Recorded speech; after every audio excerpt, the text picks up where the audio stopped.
تو ان کی جگہ پہ میں اور آپ بھی ہو سکتے تھے. تو اللہ نے یہ تحفہ رمضان کا ہمیں دیا, اسے اللہ کے لیے جتنا کھپا سکتے ہیں اللہ کی رضا کی خاطر, اللہ کی رضا کی خاطر کھپا دیں. یہی آپ کے لیے کام آنے والا ہے انشاءاللہ. اللہ مجھے بھی اور آپ کو بھی قرآن کے ساتھ تعلق بنانے کی توفیق عطا فرمائے.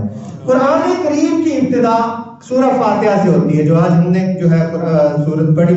سورہ فاتحہ سب سے پہلے ان میں سے تھی, پہلا سپارہ, اور اس کے بعد سورہ بقرہ. سورہ فاتحہ, اسے سورہ فاتحہ اس لیے کہا جاتا ہے کیونکہ اس سے قرآن کا افتتاح ہوتا ہے, قرآن مجید اس سے شروع ہوتا ہے, اس لیے اسے فاتحہ کہا جاتا ہے. یہ پورے قرآن, بلکہ یوں کہا جائے کہ یہ پورے دین اسلام کا خلاصہ ہے, تو یہ بات غلط نہیں ہے. اس سورت کے بہت سے نام ہیں, جس میں ایک سورت اسے ایک نام اس کا سبع مثانی ہے, جیسا کہ اللہ کے نبی علیہ الصلوۃ والسلام نے فرمایا یہ سبع المثانی والقرآن العظیم الذی اوتیتہ, فرمایا اس کا نام سبع مثانی ہے, یہ قرآن اور قرآن عظیم ہے. اس کا ایک نام نماز بھی ہے, کیونکہ ہر نماز کی ہر رکعت میں اسے پڑھنا فرض ہے. اسے سورہ شفا بھی کہا جاتا ہے, سورہ دعا بھی کہا جاتا ہے. اور یہ سورت جو ہے ہجرت مدینہ سے پہلے مکہ میں نازل ہوئی. اس کے فضائل بے شمار ہیں. تو پہلی فضیلت سیدنا ابی بن کعب کی روایت ہے کہ نبی اکرم صلی اللہ علیہ وسلم نے فرمایا والذی نفسی بیدہ ما انزلت فی التوراۃ ولا فی الانجیل ولا فی الزبور ولا فی الفرقان مثلھا, فرمایا یہ ایسی صورت ہے, اس جیسی صورت نہ جو ہے تورات کے اندر آئی, نہ زبور کے اندر آئی, یہاں تک کہ قرآن کے اندر بھی اس جیسی جو ہے صورت اللہ کے نبی علیہ الصلوۃ والسلام نے فرمایا اللہ نے نازل نہیں کی. دوسری جو ہے اس کی فضیلت سیدنا ابن عباس فرماتے ہیں کہ بینما جبریل قاعد عند النبی صلی اللہ علیہ وسلم, جبریل امین اللہ کے نبی علیہ الصلوۃ والسلام کے پاس بیٹھے تھے, آواز آئی, ایسے لگا کہ دروازہ کھلا ہے. حضرت جبریل نے فرمایا آج جو آسمان کا دروازہ کھلا ہے اس سے پہلے آج تک نہیں کھلا. اور اس کے بعد جو ہے ایک فرشتہ جو ہے نازل ہوا زمین پر, فرمایا جو فرشتہ آج زمین پر نازل ہوا ہے اس سے پہلے یہ فرشتہ کبھی بھی زمین پر جو ہے نازل نہیں ہوا. وہ آیا اور اللہ کے نبی علیہ الصلوۃ والسلام کو جو ہے سلام کہا اور کہا ابشر بنورین اوتیتہما لم یؤتہما نبی قبلک, دو نور میں آپ کو اللہ کے حکم سے اللہ کی طرف سے دے کر کے جا رہا ہوں, وہ دو نور آپ سے پہلے کسی نبی کو جو ہے وہ عطا نہیں ہوئے. فرمایا ایک فاتحۃ الکتاب و خواتیم سورۃ البقرہ, ایک جو ہے سورہ فاتحہ اور سورۃ البقرہ کی آخری جو آیات ہیں, یہ اللہ کی طرف سے پیغمبر ذیشان علیہ الصلوۃ والسلام کو دیے گئے نور ہیں. اور اس کے بعد قرآن کی ابتدا اعوذ باللہ من الشیطان الرجیم سے ہوتی ہے. اللہ کے نبی علیہ الصلوۃ والسلام نے فرمایا جب بھی قرآن پڑھو سب سے پہلے اللہ سے جو ہے پناہ طلب کرو. قرآن کے اندر بھی سورہ نحل کے اندر اللہ نے فرمایا وَإِذَا قَرَأْتَ الْقُرْآنَ فَاسْتَعِذْ بِاللَّهِ مِنَ الشَّيْطَانِ الرَّجِيمِ, جب بھی تو قرآن کی ابتدا کرے تو سب سے پہلے اللہ کی پناہ طلب کر لیا کر. اس کی وجہ کیا ہے؟ وجہ یہی ہے کہ پناہ کسے کہتے ہیں, پناہ کس سے طلب کی جاتی ہے؟ پناہ اس سے طلب کی جاتی ہے جو دشمن ہوتا ہے, اور کس کی طرف کی جاتی ہے؟ اس کی طرف کی جاتی ہے جو سب سے اعلیٰ ہوتا ہے. قرآن کی ابتدا کرنے سے پہلے سب سے اعلیٰ ہستی سے یہ اپیل کرتے ہیں کہ اللہ ہم بڑے کمزور ہیں, اللہ شیطان ہمیں بھٹکائے گا, اللہ شیطان کو پوری سنبھال کر کے رکھنا. اور اس کے بعد بسم اللہ پڑھی جاتی ہے. ہر نیک کام سے پہلے, ہر جائز کام سے پہلے اللہ کے نبی علیہ الصلوۃ والسلام بسم اللہ سکھاتے تھے. کیوں سکھاتے تھے؟ 3 فائدے. انسان بہت سے برے کاموں سے بچ جاتا ہے. پہلا فائدہ, کوئی بھی کام کرنے سے پہلے جب وہ بسم اللہ پڑھنے لگتا ہے اس کے ذہن میں آتا ہے جو میں کام شروع کر رہا ہوں آیا کہ ایسا کام ہے کہ جو اللہ کو پسند ہے. بندہ پھر سوچتا ہے اگر غلط کام ہے تو اسے چھوڑ دیتا ہے. اور اس کے بعد جب بھی بندہ جائز کام کرنے سے پہلے بسم اللہ پڑھتا ہے تو اللہ جو ہے اس کے ذہن کو کھول دیتا ہے اور اس کے کام کو اس کے لیے درست کر دیتا ہے. تیسرا فائدہ, اللہ کی برکت جو ہے اس کے ساتھ شامل حال ہو جاتی ہے. اللہ کی برکت اس چیز کے اندر, اس کام کے اندر شامل ہو جاتی ہے. سورہ بقرہ جو ہے قرآن کی پہلی سورت جو ہے وہ سورہ بقرہ ہے. سورہ بقرہ, اس کی وجہ تسمیہ, اس کو بقرہ کیوں کہا جاتا ہے؟ بقرہ دراصل گائے کو کہتے ہیں, اور گائے کا اس کے اندر ایک بڑا خوبصورت سا واقعہ ہے, اس وجہ سے اس کو سورہ بقرہ کہا جاتا ہے. اس کے فضائل میں سیدنا ابو ہریرہ رضی اللہ تعالیٰ عنہ سے روایت ہے کہ رسول اللہ صلی اللہ علیہ وسلم نے فرمایا لا تجعلوا بیوتکم مقابر, اپنے گھروں کو قبرستان نہ بناؤ, بے شک شیطان ینفر من البیت الذی تقرأ فیہ سورۃ البقرہ, اس گھر سے بھاگ جاتا ہے کہ جس گھر کے اندر سورہ بقرہ پڑھی جاتی ہے. آپ کے گھر میں کسی قسم کا کوئی مسئلہ ہے, آپ کے گھر میں کوئی شیطانی حرکت ہوتی ہے, سورہ بقرہ کی تلاوت لگا دیں یا پڑھ کر کے روزانہ پھونک دیں, اللہ کی قسم آپ کے گھر سے شیطان بھاگ جائیں گے, جادو کا اثر ختم ہو جائے گا. اگر کسی کو جن چمٹتے ہیں تو وہ ختم ہو جائے گا, شیاطین کے تمام اعمال